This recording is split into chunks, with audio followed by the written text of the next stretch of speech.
জনাইছে মহত্তৰ এটা breaking news নগৰ সামগ্ৰী হেমাবৰী কলঙত উদ্ধাৰ হৈছে এটা অচিনাক্ত মৃতদেহ কলঙৰ ওপৰত উপঙি থকা অৱস্থাত কলঙৰ কাষত খেতি কৰিবলৈ অহা লোকে প্ৰত্যক্ষ কৰে মৃতদেহটো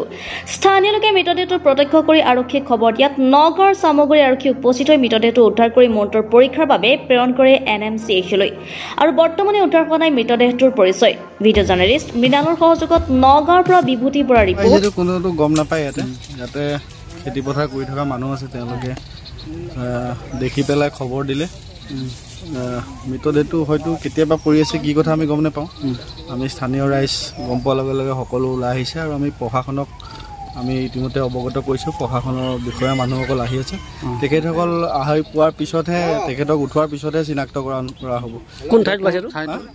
এইটো আপোনাৰ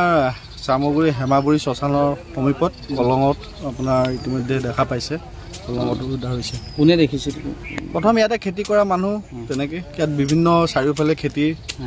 বিভিন্ন সময়ত খেতি কৰিয়ে থাকে অনবৰত মানুহ ইয়াতে লাগিয়ে থাকে দিনে ৰাতিয়ে তেওঁলোকে দেখাৰ পিছত বাকী মানুহক খবৰ দিলে আৰু সকলো এতিয়া ওলাই আহিছে সুহানা লাইভ